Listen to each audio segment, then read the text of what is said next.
Emperor Marcus Aurelius was the most powerful man on the planet. He commanded an army feared all over the world. And if I wanted to, I could have sex with any woman I wanted and be drunk and partying for the rest of my life. It is very difficult to imagine such absolute power. Many powerful people of the past and present cannot deal with power and become corrupt, slaves to their greed and thirst for more. But Marcus Aurelius was different. The emperor of Rome was very conscious of the fact that momentary pleasure was at his disposal without limits. Unlike his son Commodus, Marcus avoided orgies, excessive use of alcohol, and watched sadomasochistic shows at the Colosseum, where the Roman elite went to have fun. He wrote about his courage and his struggle with himself in his memoirs that should never be published, called Meditations. The Meditations became an important work of the 2,000-year-old philosophy school called Stoicism. The Stoics observed that, from a human point of view, two categories can be distinguished: the things we have no control over and the things we control.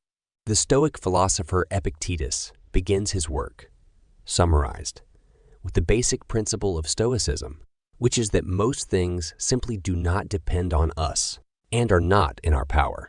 Think of external things like our friends, colleagues, intimate partners, the economy, the number of likes on Facebook, things that politicians say, or the degradation of our bodies.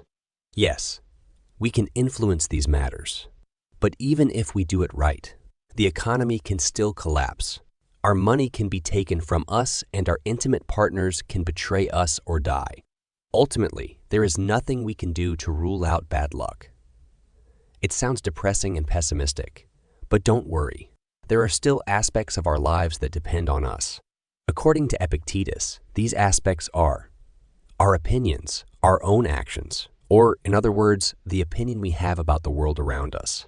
According to Epictetus, we should focus on the things that are under our control and disdain the things that are not under our control. A seriously ill person has no control over his illness. We can relieve symptoms or use recovery techniques in the hope that the patient will recover, but the results do not depend on us.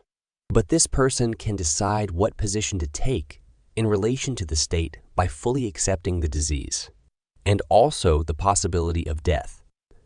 The person can attain a state of inner peace. By the way, this is not medical advice. It is a philosophy. In addition, a calm mind can act logically and rationally and possibly make better choices in life that can increase the chance of recovery. Stoic ethics consists of different values. I did not find a well-established recipe that contained these values as a similar example of the 10 Commandments. But I did find that Stoicism refers to living according to nature. Nature refers to the greater universe and our role in it as human beings. From our innate potential, we must work for the good of all. We must not act against the natural course of things, but embrace it. Contrary to what some believe, Stoics are not emotionless beings. They see emotion as a human quality that reason can overcome. Because it is not the emotion itself that decides our mood, but the attitude we take towards these feelings. This way of thinking is totally therapeutic because it not only makes you more aware of your feelings, but you can also see them as a sensation that comes and goes like the waves of the sea. That way, you won't be overwhelmed by those feelings and emotions. Modern Stoics themselves focus on a series of exercises to achieve inner peace, such as premeditatio malorum, Latin for perception of evil, or negative visualization.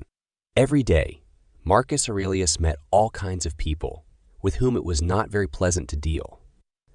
Starting the day with a negative view, he mentally prepared for these encounters.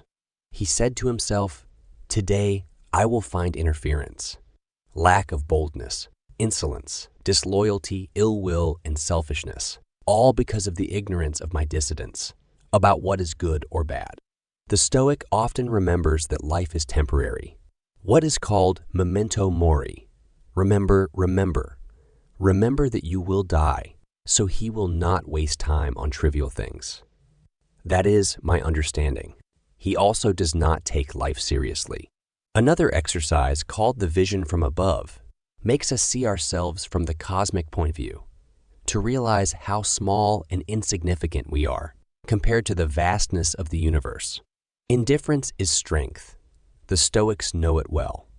Life is short, and so it is important to direct our vital energy to the things that are essential and important, and leave out the things that are not important. Especially in the present age, Stoicism can be a valuable tool to guide our lives, so that we do not drown in a sea of stimuli and distractions. In conclusion, Stoic philosophy, exemplified by the life of Marcus Aurelius and the ideas of Epictetus, offers a valuable way to face the challenges of life and find inner peace. By emphasizing the differentiation between what is under our control and what is not, the Stoics remind us of the importance of directing our efforts and energy towards the things we can influence, while leaving aside futile and external concerns. The acceptance of the transitory nature of life and the practice of mental exercises, such as negative visualization, help us face adversity with equanimity and resilience. Moreover, the vision of ourselves in relation to the vast universe helps us maintain a humble perspective and avoid being dominated by fleeting emotions. Stoicism is not about suppressing emotions, but about cultivating a calm and rational mind that allows us to face the ups and downs of life with dignity. In a world increasingly full of distractions and stimuli, the lessons of Stoics can serve as a guide to living more meaningfully, focused on what really matters. Therefore, by adopting these philosophical principles in our daily lives, we can seek inner peace and wisdom, facing challenges with courage and serenity, as Marcus Aurelius did in his time. Thank you for watching.